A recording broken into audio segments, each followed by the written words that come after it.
With all of our technologies and knowledge, there's still so much of this earth we don't know. Earthquakes are among the most devastating natural phenomena, and although we understand how they occur, they remain completely unpredictable. There are so many variables involved that the best we can do is calculate probabilities that can span decades or even centuries. So the best we can do is prepare ourselves and our buildings.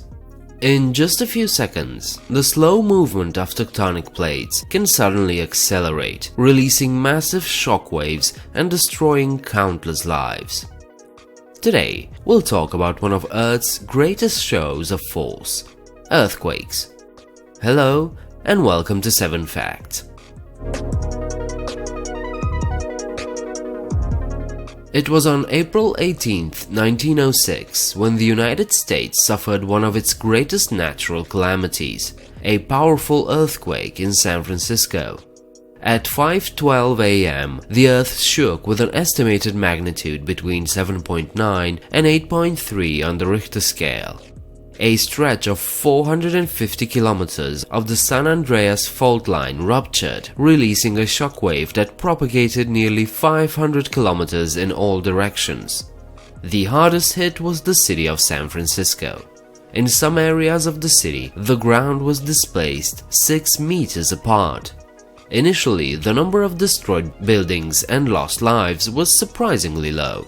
A good portion of the city's buildings were wood constructions that were flexible enough to not collapse. However, the earthquake also destroyed gas pipes, so the city caught fire pretty quickly. Water pipes were also destroyed, so firefighters had a hard time extinguishing those fires. By the end, 80% of San Francisco was destroyed and over 3,000 people died. Out of 410,000 people, some 300,000 were left homeless. The death toll remains the greatest loss of life from a natural disaster in California's history and high in the list of American disasters. November 1st, 1755, the day Lisbon fell. On the morning of All Saints' Day, the capital city of the Kingdom of Portugal was shook by an earthquake with a magnitude between 8.5 and 9. The shaking lasted between 3.5 to 6 minutes, causing fissures 5 meters wide in the city center. The shockwave was felt throughout Europe as far as Finland and even North Africa, Greenland, and the Caribbean. Lisbon was almost completely destroyed, and candles lit in homes and churches now ignited the rubbles. A firestorm engulfed the city, burning for hours and suffocating people up to 30 meters from the blaze. The survivors fled this catastrophe by rushing to the open space of the docks. But here they saw something very strange. The sea receded. It was the telltale sign of another approaching catastrophe, a tsunami. 40 minutes after the earthquake, a giant wave of up to 20 meters high swept the west coast of Portugal and North Africa and reached England, Ireland, Barbados, and even Brazil. The people that fled to the docks to escape the city drowned in the giant waves that hit the country hard. It is estimated that between 50 and 100,000 people died in this, what is considered to be one of the deadliest earthquakes in human history.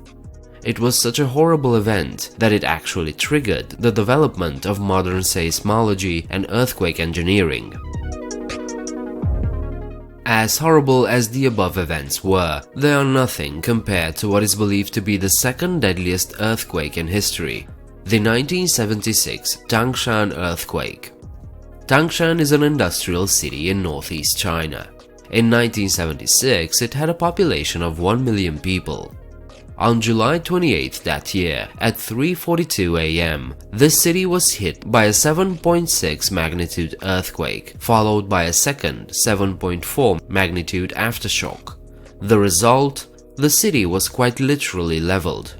Nearly 90% of all buildings collapsed, all services failed, and most bridges, highways, or railways were unusable. 242,419 people died, and those are the official figures released by the Chinese Communist government. Some estimate this figure to be 3 times higher. This complete and utter devastation was caused by the fact that the shaking was both lateral and vertical, basically destroying any unreinforced building. Thankfully, the government response was quick and the area was restored fairly quickly. However, this event did put a dent in the Communist Party's claim that earthquakes can be predicted. No one expected the Tangshan quake. Before we continue, I'd like to ask you something. This channel has no sponsors, so if you enjoy the content I make, please consider supporting these videos by becoming a patron. You can check out my Patreon page by clicking here or find the link in the description. And with that out of the way, we can move on to the next fact. Right next to the Tangshan quake of 1976 is the more recent Indian Ocean earthquake from 2004. The 9.1 magnitude quake that hit on December 26 at 12:58 was an undersea rupture along the fault between the Burma Plate and the Indian Plate.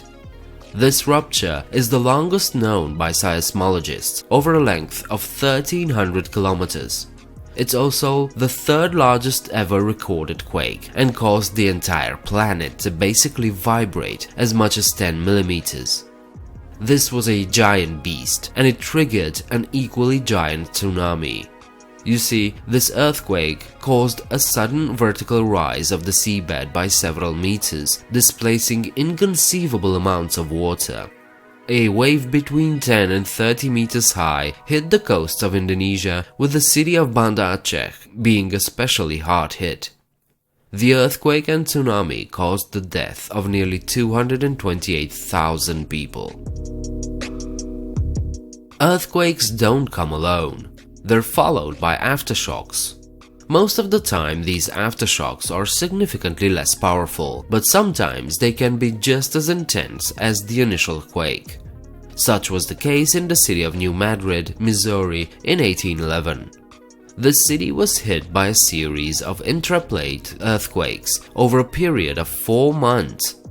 Intraplate quakes are the ones that occur within the interior of a tectonic plate rather than between 2 or more plates. The first quake occurred on December 16, 1811, with the epicenter in northeast Arkansas and had a magnitude between 7.2 and 8.2. Fortunately, at the time, this area was sparsely populated, so there was little damage. On the same day, 6 hours after the first earthquake, a second one with the same intensity hit the area. Over a month later, another quake with a magnitude between 7 and 8 hit once again, this time causing landslides, ground warping and caving of stream banks. 2 weeks later, yet again another earthquake, this time with the epicenter in New Madrid, hit with a magnitude between 7.4 and 8.6. The city was completely destroyed. Each of these quakes were followed by intense aftershocks, some of magnitude 7 or higher. These events remain the most powerful series of earthquakes to hit the contiguous United States east of the Rocky Mountains in recorded history. We often talk about fault lines and earthquake-prone areas, but probably one of the most famous fault on the planet is the San Andreas Fault.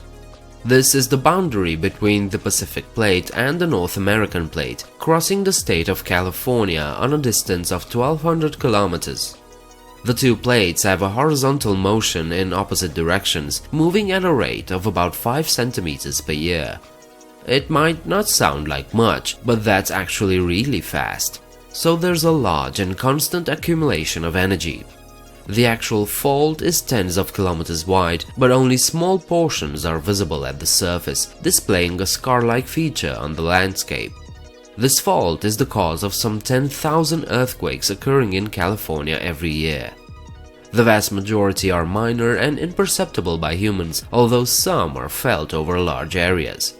And some are quite powerful. San Francisco, Los Angeles, and most other cities in California have been periodically hit by earthquakes ever since their establishment.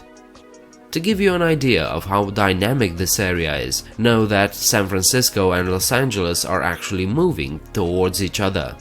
It'll take some 15 million years for the two cities to actually meet and merge, but in the meantime, both cities will inevitably be hit by large earthquakes at least a couple of times every century. Okay, so how do earthquakes occur? First of all, they're not rare at all. Tens of thousands of earthquakes hit almost all regions of the world every year. Their total energy equates to about 100,000 Hiroshima-type atomic bombs. So what happens? The Earth's surface is basically a thin crust of cooled rock sitting on top of liquefied and superheated rock. This crust, about 100 kilometers deep, is neither stable or unitary. It's divided into smaller islands that move on top of liquefied rock in different directions. These are the tectonic plates. The boundaries between tectonic plates are the fault lines, and it's where most of the action occurs. Here, the plates collide with each other, sometimes rubbing against each other, other times subduing one another. When they interact in such a way, pressure accumulates. When this pressure is released, the entire crust shakes in a similar wave as waves propagate in water. On land, of course, these waves can be hugely destructive, creating landslides, floodings, destroying cities, and killing people. The most tectonically active area on the planet is the Pacific Ring of Fire. San Andreas is actually part of this ring. It's here that 90% of all quakes and most volcanic eruptions occur. But of course, this isn't the only active area on the planet. China is periodically shaken by large quakes because the Indian subcontinent is colliding with Asia. It's actually why we have the Himalayas and why Mount Everest is still rising. In other areas, plates are not colliding but diverging. Such is the case at the African Rift Valley. Here, the African plate is slowly splitting into two plates, and in about 10 million years, this area will break in two, forming a new ocean. But between now and then, there'll be many earthquakes and volcanoes that will shake this area. Despite what you might think, there are no earthquake-safe zones on Earth. While it's true that some areas are more likely to be hit by an earthquake, that doesn't exclude the fact that any other area can be shaken. Such is the nature of our planet. We can't change it, we can't even predict it.